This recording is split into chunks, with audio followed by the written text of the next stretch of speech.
በዚህ ርዕሰ ጉዳይ የማነሳቸው ጥያቄዎች የራሳችሁ ባህሪ፣ ስነ ልቦናዊ ጤንነታችሁ ምን ደረጃ ላይ እንዳሉ የሚያመላክቱ ሳይንሳዊ ምልክታዎች ናቸው። ስነ ልቦናዊ ቀይ መስመራችሁን በግልጽና በጠራ መልኩ ታዩበታላችሁ። ሬድ ፍላግስ ይሉታል። ታዲያ የጥያቄዎች መልሶቻችሁ እውነት መሆን አለባቸው። የውሸት ምላሽ በመስጠት ራሳችሁን ለማታለል አትሞክሩ። የእያንዳንዱ ጥያቄዎች ምላሽ በምስጢራዊ ማስታወሻ ደብተሮቻችሁ ላይ ነው ማስፈር ያለባችሁ። ይህን ደብተራችሁን ማንም ማየት የለበትም።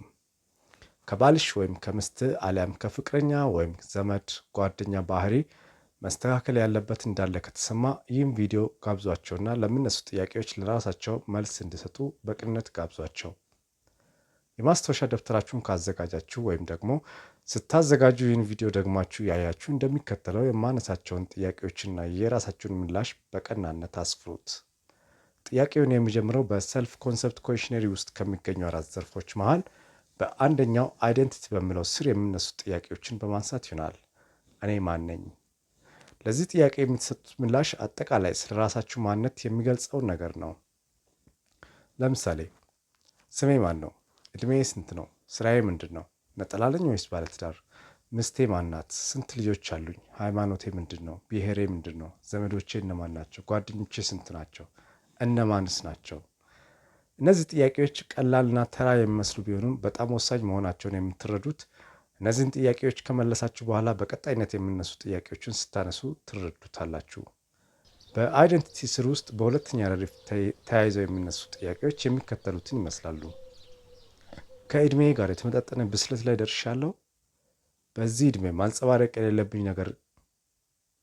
ማንጸባረቅ የሌለብኝ ባህሪ ነገር ግን እያንጸባረቅኩ ያለሁት ባህሪ የትኛው ነው? ሰዎች እኔን የሚያውቁኝ መንገድና እኔ ራሴን የማውቅበት መንገድ ይለያያል? ከተለያየስ እነዚህ ምንድን ናቸው? ነጠላ በመሆኔ ደስተኛ ነኝ? በትዳሬ ደስተኛ ነኝ? ምስቴ የማትወድልኝ ባህሪ የትኛው ነው? ምስቴ የማትወድልኝ ባህሪ እሷን ከማግባቴ በፊት ያልነበረ ነው ወይስ ያኔ የደበቅኩባት ካገባው በኋላ ደርሳብኝ ነው?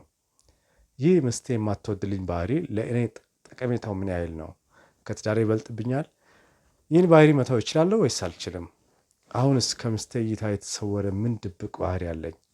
ይሄኛው ውስጥ የተደረሰብኝ ዕለት ምን ሊከሰት ይችላል? ይህን ባህሪ እንዴት ማቆም እችላለሁ? አሁን ላይ ቆም ብዬ የወደፊቱን ሳስብ ትዳሬ አደጋ የተጋረጠበት ነው ወይስ ሰላማዊ ነው? በነገራችን ላይ እነዚህ ጥያቄዎች ምስትም ራሷን በተመሳሳይ መንገድ የምትጠይቅበት ነው። አሊያም ሁለት ፍቅረኛሞች ወንድም ሆኑ ሴት ጾታ እየቀያየሩ ራሳቸውን የሚጠይቁበት ጥያቄ ነው። ቀጥሎ የምነሳው ጥያቄ ከልጅ ጋር በተያያዘ ነው። ልጆቼ ይወዱኛል ወይስ ይፈሩኛል? ልጆቼ ምን ያህል ያውቁኛል? የትኛውን ባህሪዬን ይወዱልኛል? ለምን? የትኛውንስ ባህሪዬን ይጠላሉ? ለምን? በየቀኑ ከልጆቼ ጋር የማሳልፈው ደቂቃ ወይም ሰዓት ምን ያህል ነው? ይህን በሳምንት ሳባዛው በሳምንት ከልጆቼ ጋር ምን ያህል ጊዜ አሳልፋለሁ? በወርስ? በዓመትስ? በእያንዳንዱ ከልጆቼ ጋር በነበረኝ ቆይታ በጨዋታ የሚሆን በቁም ነገር ልጆቼን ለመቅረጽ የተጠቀምኩት ነገር ምንድን ነው? ልጆቼን ምን ያህል አውቃቸዋለሁ? ለእኔ የሚያሳዩት ባህሪና ውጭ ለሌላ ሰው የሚያሳዩት ባህሪ አንድ አይነት ነው ወይስ የተለያየ ነው? የልጆቼ ፍላጎት ምንድን ነው?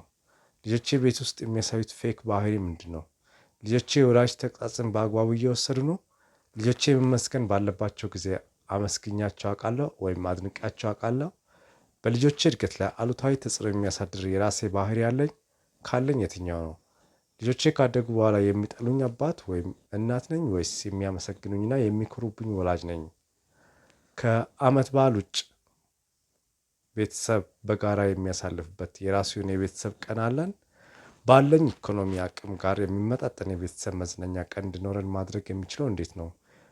ወይስ ከቤተሰብ ጋር የማሳልፈው ጊዜ ምቾት አይሰጠኝም? ወይም ይህን ለማድረግ ደስተኛ አይደለሁም? ለምን?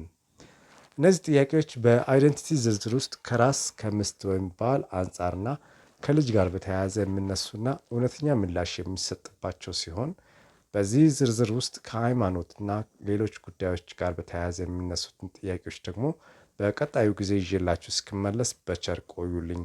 ይህ ከኢዮናዳብ ሚዲያ ዩቲዩብ ቻናል የሚቀርብላችሁ ፕሮግራም ነው። ሰብስክራይብ፣ ላይክ እና ሼር በማድረግ ቤተሰብ ይሁኑ፣ ለብዙዎች አድርሱልኝ። አመሰግናለሁ። ኢዮናዳብ ነኝ። ቻው።